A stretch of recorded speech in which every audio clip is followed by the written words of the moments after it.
this storm really started moving faster than we expected. It did. When it got caught by the upper low off to the west that took it into the coast, it really accelerated. And one of the reasons it moved so fast is because it started to merge. So the eye not only was moving toward the coast, but it was reforming as a new storm near the coast. So that's why it appeared, when you look at it on the satellite, that it really moved fast. We were thinking last night that this thing would come in late tonight. Right. It's now ashore. If you look behind me, this should have been a pier. It is completely underwater, submerged, and the parking lots to the left, if you pan over, you can see it's called the Watipkin boat ramp, completely submerged underwater. Let's take a look at some of the damage. You can see a downed tree over here, and this is the story really throughout Crisfield. Trying to head into Crisfield earlier today, we saw downed power lines, downed trees everywhere. You may have wondered what it looked like, and we've got a first-hand look of the fishing pier at Ocean City.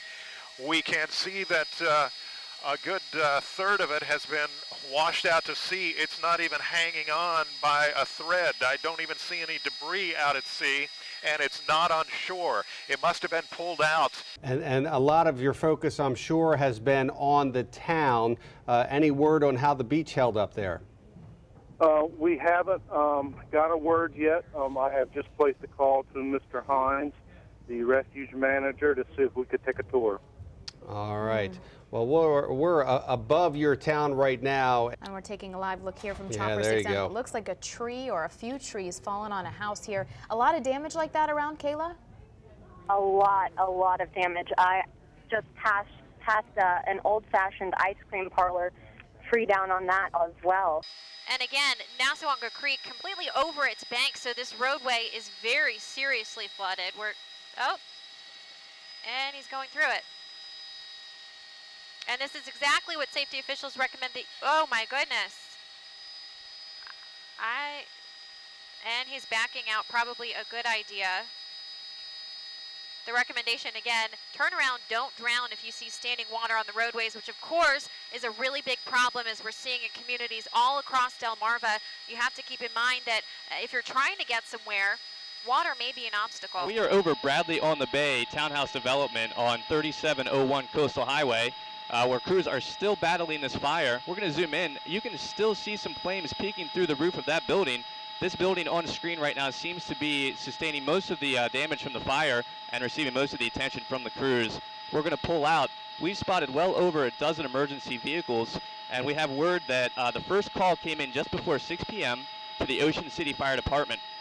Berlin, Ocean Pines, and Shower Fire Departments are assisting right now, and Sussex County is standing by.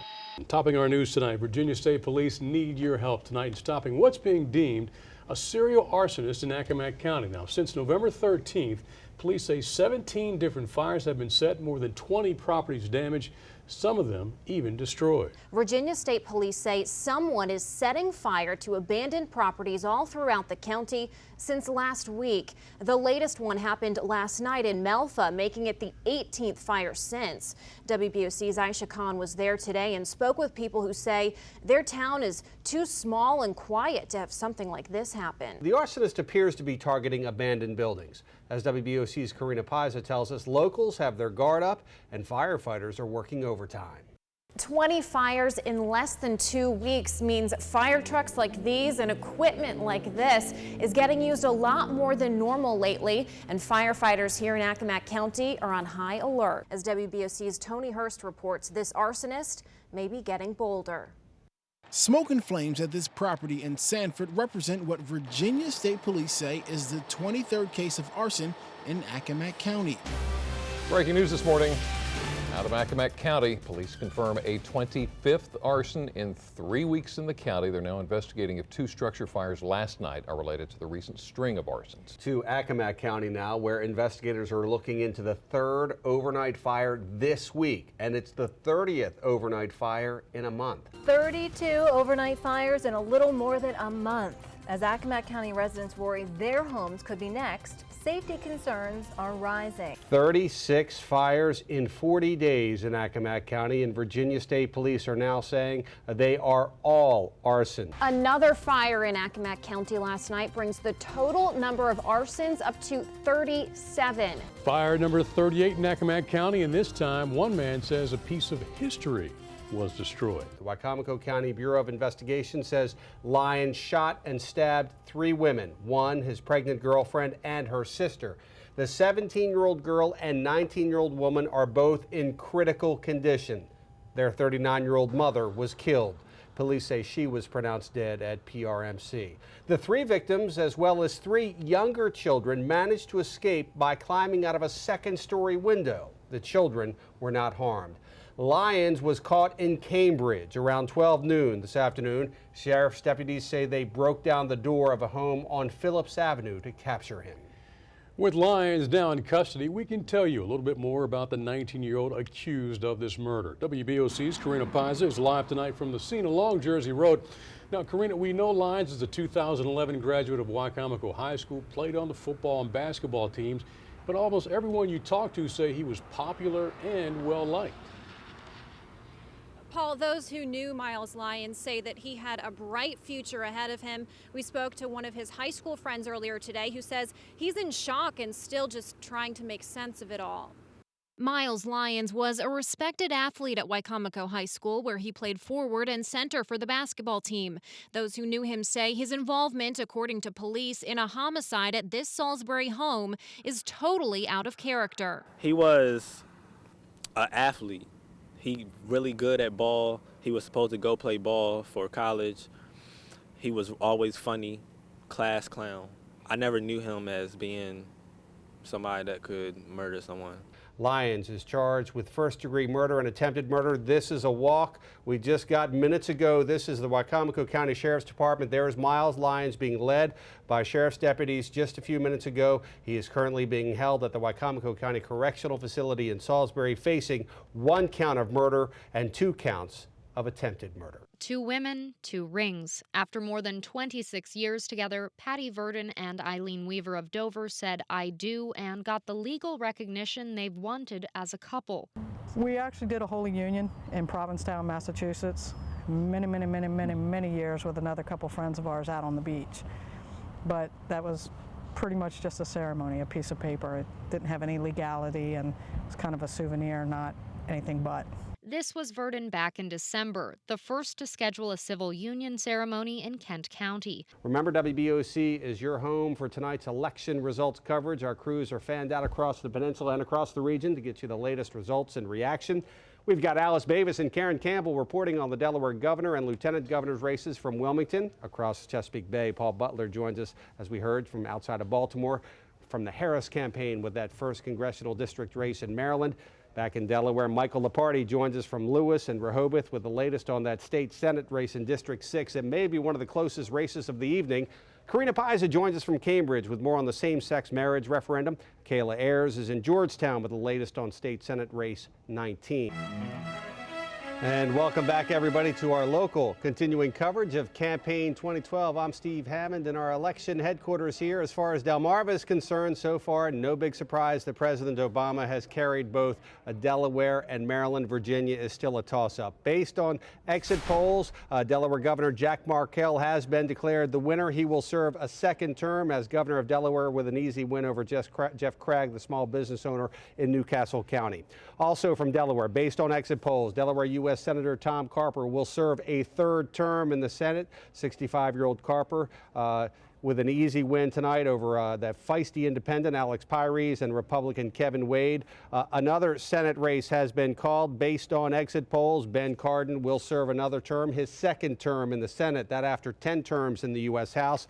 Member Rob Sabani spent almost $5 million funding his own campaign. Not enough. Again, we're waiting on official numbers, but Cardin has been declared the winner based on exit polls. Now, to the Virginia U.S. Senate race. This one has been very nip and tuck in the polls, but according to the latest numbers, with 38% of the vote counted, George Allen has a 10-point lead over former Governor Democrat Tim Kaine. That for the seat being vacated by Jim Webb, who's retiring. Back over to Maryland, voters deciding some big issues in the state of Maryland. One of them, same-sex marriage. Karina Pisa in Cambridge with more on question 6.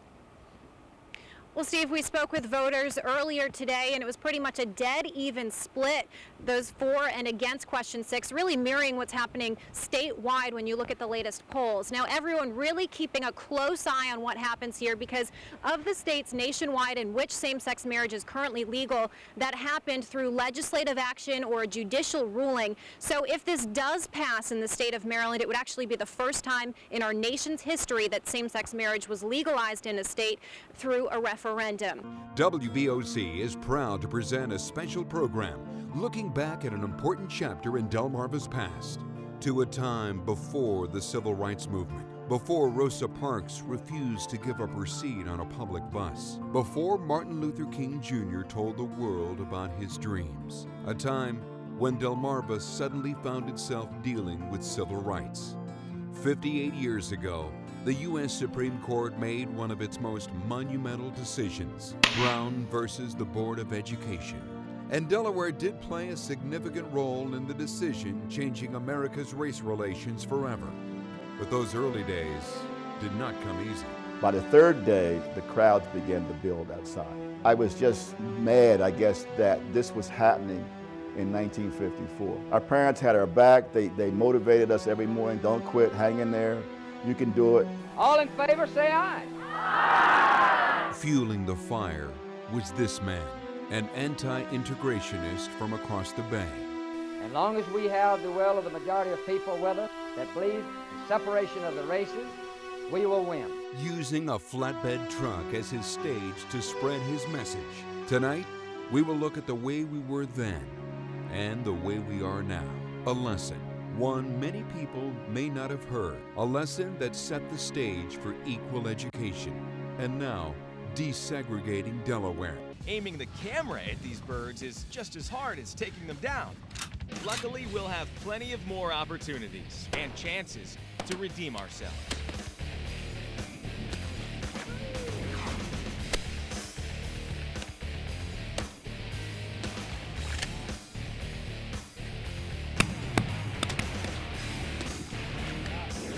With each down duck, Jason and Billy return for a retrieve, either using a net to scoop up a scoter, or option number 2, sending Marley into action to lap up a longtail.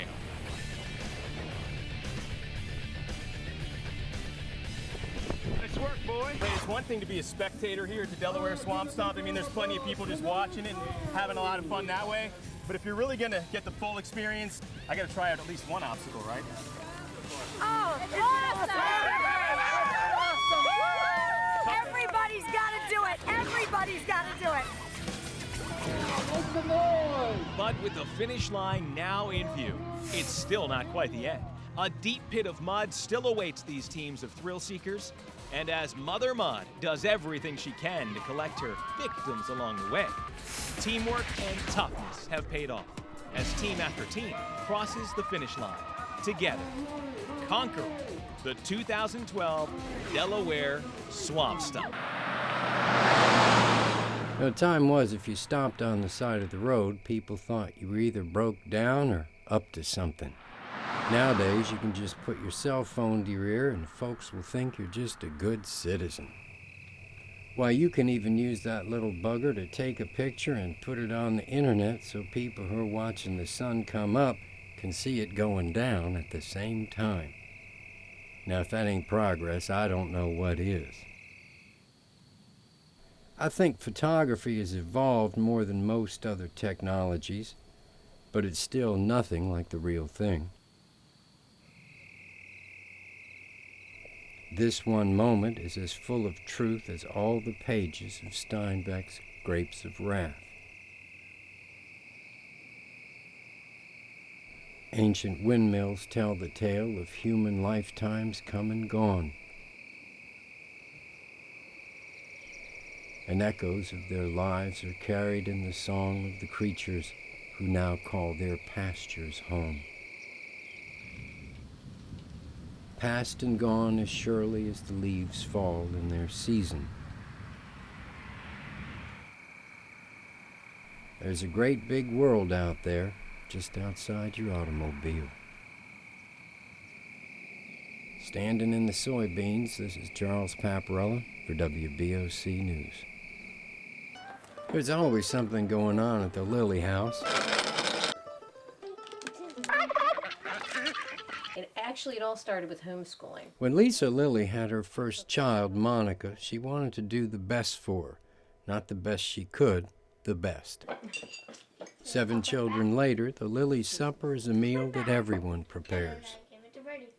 Everyone tends the furnace, cleans up from dinner, works in the garden. It's close to 80 degrees though. Grinds grain for bread, and cares for the animals. They also play music together. I play violin and a ukulele. The town of Georgetown is located almost dead center in Sussex County. That was the plan when their site for a new county seat was chosen in 1791. The head of the commission that founded the town was George Mitchell, a state senator. That's where the name came from. The original town border was a circle with a half-mile radius. The circle in the center of town is a unique feature in Sussex County and hosts Return Day every 2 years, where they celebrate election victories and literally bury the hatchet to soothe campaign rivalry. The population is around 5,000. WBOC presents another Jefferson Award winner. Loving, giving, caring. Just a few words that people use to describe Linda Price. You are one of our WBOC Jefferson Award winners this year. Congratulations.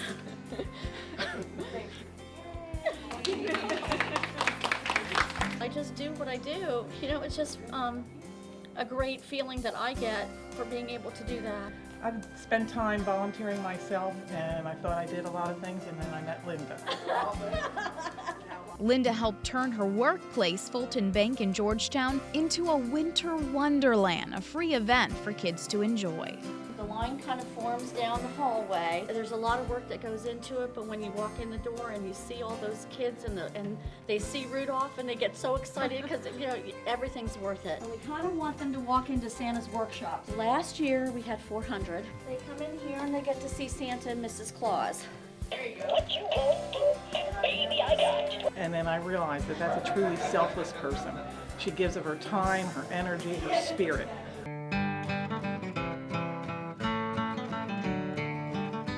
Merry Christmas, everyone, and thanks for joining us this evening. We're at Winterfest of Lights in Ocean City. I'm Alice Bavis. And I'm Andrew Tawes. Tonight we have some Christmas stories from right here on Delmarva, along with music and some Christmas trivia. We begin tonight in Somerset County with a look back at the damage caused by Superstorm Sandy back in October. It's a far cry from a Norman Rockwell holiday card. This is Christmas in Crisfield. Many are still dealing with flood damage delivered by Superstorm Sandy. But 11 days later came a glimmer of hope. President Barack Obama approved individual assistance for people in Somerset County, a much-needed holiday gift for homeowners, renters, and business owners who suffered damage. They announced it at dinner that FEMA was going to help them, and there was a standing applause. A week ago, relief centers opened so people in Somerset County, including Crisfield, could start applying for the federal aid.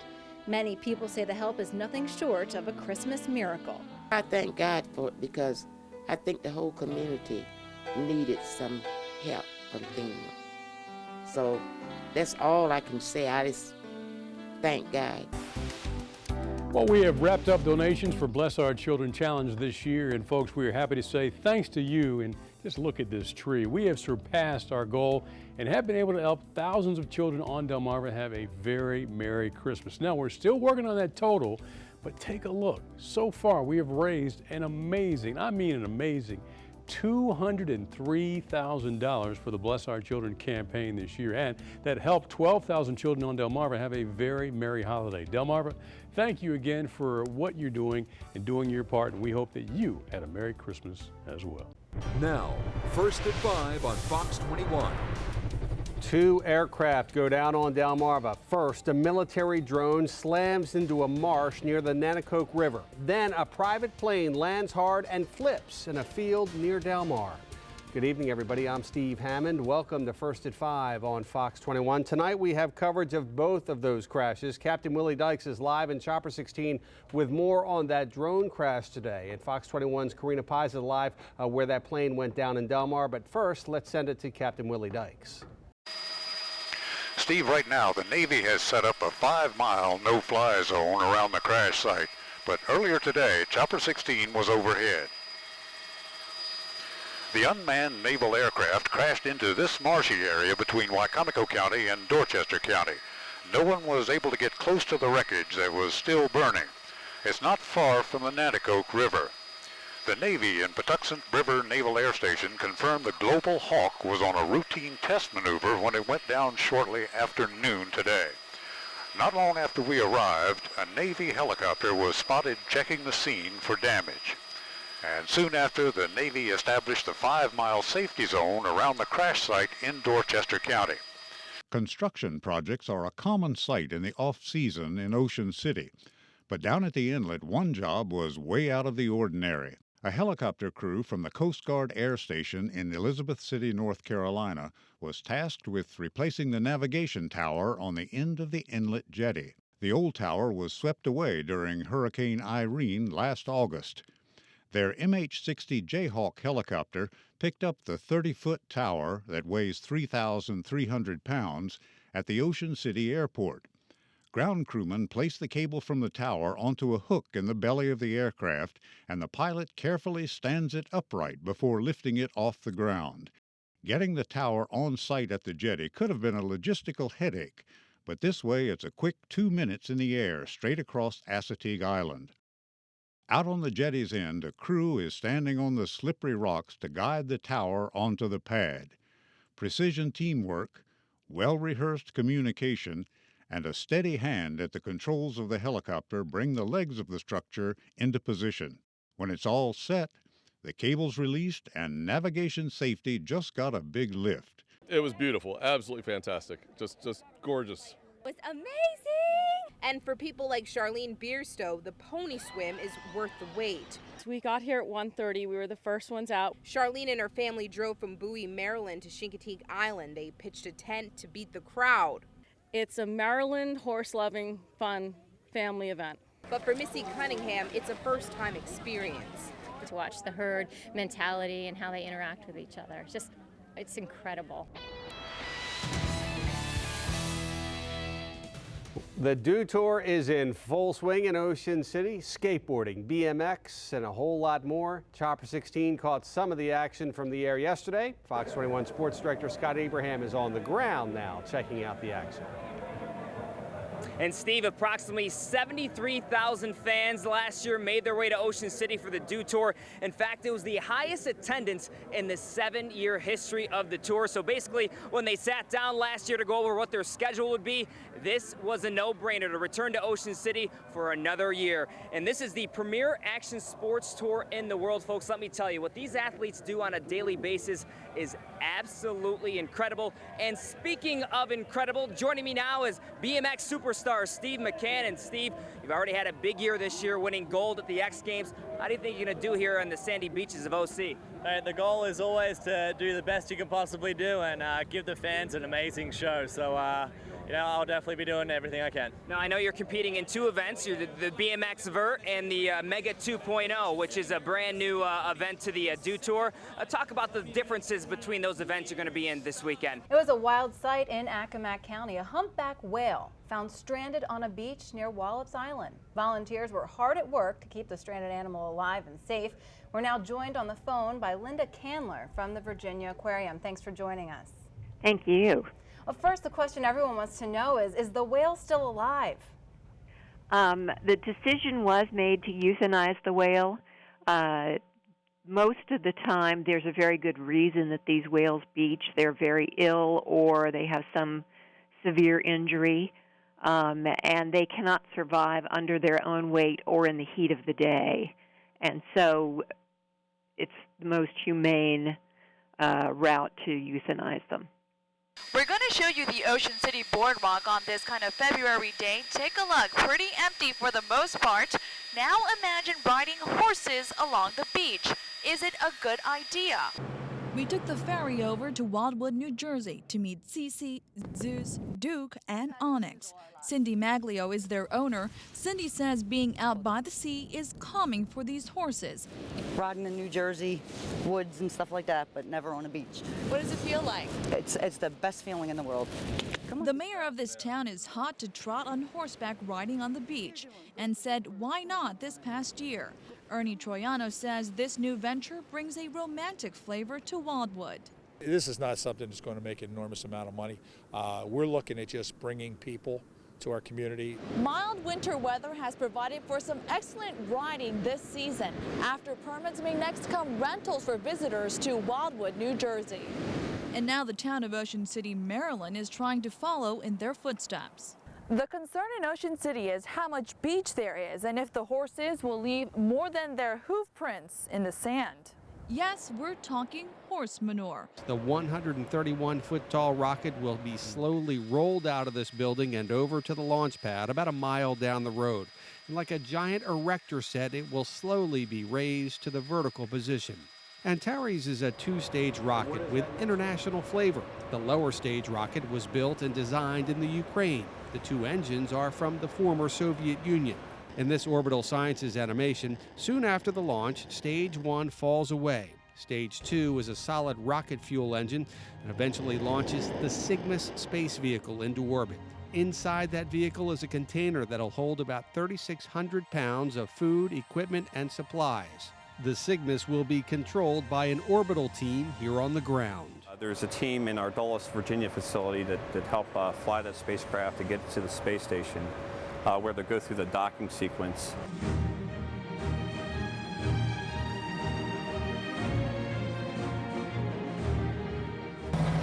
Fire equipment is heavy and pricey.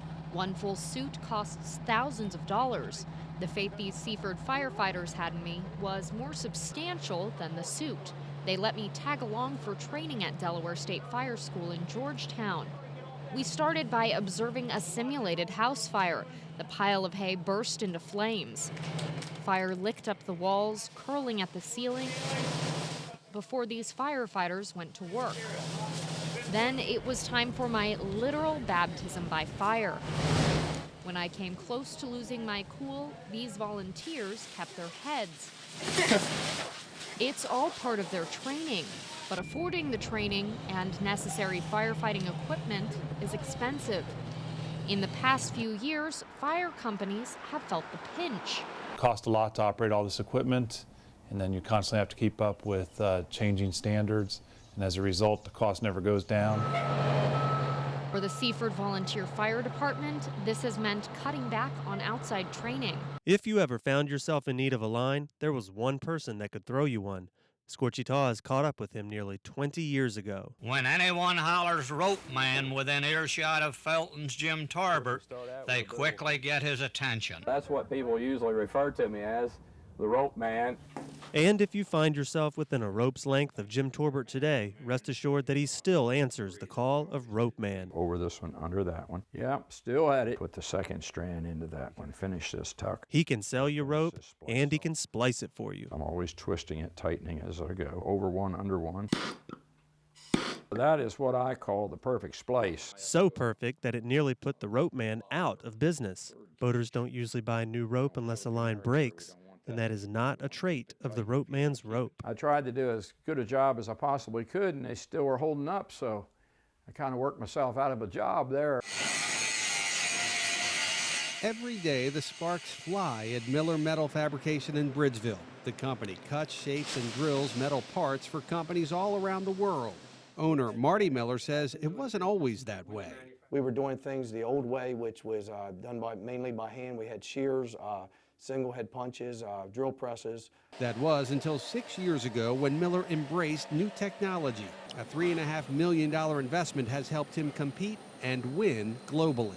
In an hour, I probably do as much as we used to do with 4 people in a month because of technology. That technology includes various high-tech and expensive laser cutters. How precise are these machines? Look at this little bike that was cut by one of the machines. Some are automated and run all night on their own. Taking the stand today, Purdue's expert witness, Dr. Charles Hagedorn, who is an environmental microbiology professor from Virginia Tech. Fox 21's Karina Paiza was in the courtroom today. She's now live via satellite from Baltimore. Karina, the plaintiffs really pulling out all the stops today, trying to prevent Dr. Hagedorn from even testifying. Yeah, Steve, things definitely got pretty heated this morning here inside the Garmatz Federal Courthouse. Now, lawyers for the Waterkeeper Alliance argued over the weekend they had been sent some additional testimony for Dr. Hagedorn that had not been disclosed prior to trial. Well, the defendant said that that information was nothing new. And the judge, well, he denied the motion to block Hagedorn's testimony. Once he took the stand, Hagedorn testified samples taken by the Waterkeeper Alliance from the Hudson farm were not thorough. He said they were limited to one area and not spread out over time. Now, during cross-examination, the plaintiffs argued that Hagedorn's testimony today was actually inconsistent compared with his initial deposition. Closing arguments are anticipated here tomorrow. So every weatherman who's ever told you that the winds blow clockwise around the high and counterclockwise around the low has actually been lying to you. Winds blow straight from high pressure to low pressure. It just looks like they're curving because we're on a moving Earth. The Coriolis effect is why we see the winds blow clockwise around high-pressure systems. To really understand it, find a merry-go-round like this, and then try and throw a ball to someone sitting straight across from you while the merry-go-round is rotating counterclockwise. You'll miss your target every time as the ball curves to the right. Anything in motion in the Northern Hemisphere curves right. If you could throw a baseball 5 miles, it would curve as well. But the Coriolis effect is only noticeable over great distances. Hey, how you doing, folks? Well, welcome to the Final Score. I'm Scott Abraham, and thank you for tuning in. 2 weeks into the Delaware high school football season, and boy, is this shaping up into be one heck of a year. Polytech is much improved from last season. The Panthers should have won their opener, but picked up a nice victory over Del Castle last week. On the other side of the coin, Lake Forest is struggling on offense. Off to an 0-2 start, the Spartans have only scored 6 points all season. Lake is desperate for that W. The Panthers and the Spartans is our game of the week. In last year's meeting, Lake Forest won 45-7. The Spartans come out strong with their trademark defense. Mark Stewart sacks Polytech quarterback Avery Chandler. The Panthers would have to punt, but Polytech would get it going. Chandler finds his favorite target, Darnell Jones, on the touchdown. The Panthers down 6. Here comes Lake Forest. Tyke Scott hands it off to Brandon Garcia, and he does the rest. All the way down the sidelines for the touchdown. Lake Forest, statement W all over Polytech, 41-14. Seaford taking on Cape Henlope in Chopper 16 overhead late in the second quarter. The Blue Jays losing 14-0. Quarterback Devon Hunt trying to make something happen. Not what he had in mind. Michael Mapp comes up with the interception, and he was just getting started. Tackled at the 15-yard line. The Vikings cash in on the turnover. Quarterback Diaz Nardo decides to keep it himself. How about Juan Sayez throwing a couple of key blocks downfield? Touchdown, Cape in control. Now 30 seconds remaining in the half. Seaford back to punt, disaster. Scoop and score. Nardo turns a blocked punt into 6 more points. The Vikings led 27-0 at the break. Cape Henlopen goes on for the 41-6 victory. Last May, after raising the trophy, Jay Fingaletto was on top of the world. The 38-year-old guided the Bennett baseball team to the Maryland 3A State Championship, their second title in 5 years. Then, everything changed. This season, Fingaletto is facing his toughest opponent yet, cancer. What?